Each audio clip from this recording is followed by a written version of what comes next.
ఓ మహాత్ముడు తన గురువు ఆదేశం విని తన 70 సంవత్సరాల వయసులోనే అప్పటికే 2 సార్లు గుండెపోటు వచ్చినా చేతిలో కేవలం 40 రూపాయలతో ఓ కార్గో షిప్లో భారతదేశం నుండి తనకెవరూ తెలియని అమెరికాకు వెళ్ళి అలాగే భూమండలాన్ని 14 సార్లు చుట్టి ఇస్కాన్ సంస్థను స్థాపించి కృష్ణ భక్తిని విశ్వవ్యాప్తంగా నలుమూలలా చాటి చెప్పిన ఆ గొప్ప శిష్యుడు శ్రీల ప్రభుపాదుల వారు. శిష్యుడే ఇంత సంకల్పాన్ని పూనుకుంటే గురువు ఇంకెంత మహాసంకల్పై ఉండాలి. ఆ గురువే సింహగురువుగా పేరుగాంచిన శ్రీల భక్తి సిద్ధాంత సరస్వతి ఠాకూర్. ఆయన సంకల్పానికి కృష్ణ భక్తికి ఎన్నో ఉదాహరణలున్నాయి. అన్నప్రాసన రోజే శ్రీమద్ భాగవతాన్ని ఆలింగనం చేసుకుని అక్షరాభ్యాసం చేసే వయసులోనే జగన్నాథ్పురిలో శ్రీ చైతన్య మహాప్రభు పాదుకులను స్పృశించి వాటిని చూస్తూ 2 సంస్కృత శ్లోకాలను రచించిన భాగవత ధర్మ ప్రచారకర్త భక్తి సిద్ధాంత సరస్వతి ఠాకూర్. అలాగే భక్తి సిద్ధాంత సరస్వతి 4 సంవత్సరాల వయసులోనే ఒకనాడు తన తండ్రి భక్తి వినోద్ ఠాకూర్ తెచ్చిన మామిడి పండ్లలో ఒకదాన్ని తిన్నాడు. దాన్ని చూసిన తండ్రి, నాన్నా బిమల ప్రసాద్, నువ్వేం చేస్తున్నావు? ఇంకా ఆ మామిడి పండ్లను మనం దేవుడికి నివేదించనే లేదు. మనం కృష్ణుడికి నివేదన చేయని వస్తువులను తినకూడదు అని చెప్పిన తండ్రికి విమల ప్రసాద్ నుండి ఒక ఊహించని ఒక సమాధానం వచ్చింది. అయితే నాన్నగారు, నా ప్రతిజ్ఞను వినండి.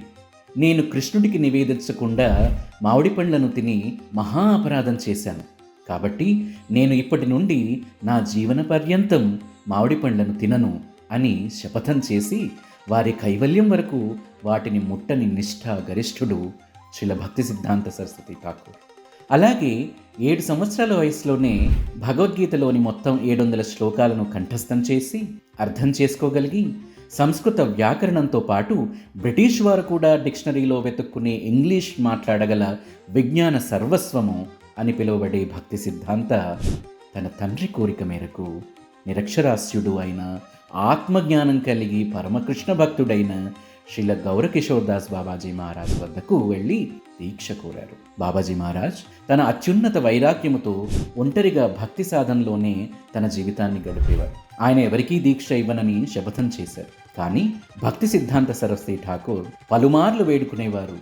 ఒకరోజు గౌరకిషోర్ దాస్ బాబాజీ, నీతి పాండిత్యం ఇతర లక్షణాలు భగవంతుడిని పొందడానికి సహాయపడవు, ఇవి దీక్ష పొందడానికి అర్హత ఇవ్వవు అని ఖరాఖండిగా తిరస్కరించారు. అయితే భక్తి సిద్ధాంత సరస్వతి ఆత్మహత్య కూడా చేసుకుందాం అనుకున్నాడు. అలా అసలు వెనుకడుగు వేయక వినయంతో మరలమరలా వచ్చారు. భక్తి సిద్ధాంత సరస్వతి ఠాకూర్ యొక్క అఖండ భక్తి చూసిన గౌర్ కిషోర్ దాస్ బాబాజీ మహారాజ్ యొక్క హృదయం కదిలింది. చివరికి తన పవిత్ర పాదధూళిని భక్తి సిద్ధాంత సరస్వతి ఠాకూర్ తలపై చల్లుతూ ఆయన్ను తన ఏకైక శిష్యుడిగా దీవించారు. ఆధ్యాత్మిక జీవనంలో మన కోరిక నిజమైనదైతే గురువు లేదా భగవంతుని కృప పొందడానికి వినయం పట్టుదల అనివార్యమని నిరూపించారు. శ్రీల భక్తి సిద్ధాంత సరస్వతి ఠాకూర్ భగవన్నామ మహిమాన్వితను విస్తృతంగా ప్రచారం చేసే ముందు 100 కోట్ల హరినామాలు జపించాలని సంకల్పించారు. ఈ దృఢ సంకల్పాన్ని నెరవేర్చడానికి ఆయన మాయాపూర్కి వెళ్ళి దాదాపు 9 సంవత్సరాలు నిర్విరామంగా రోజు ఉదయం 2 గంటలకే నిద్రలేచి 192 మాలల జపం చేసేవారు. దేశవ్యాప్తంగా 64 గౌడీయ వైష్ణవ మఠాలు స్థాపించి వైష్ణవ పరంపరను వైష్ణవ మంజూషగా రచించారు మహానుభావుడు శ్రీల భక్తి సిద్ధాంత సరస్వతి ఠాకూర్. వైష్ణవ ఆచారాలను సన్యాసిగా తూచా తప్పకుండా పాటించేవారు.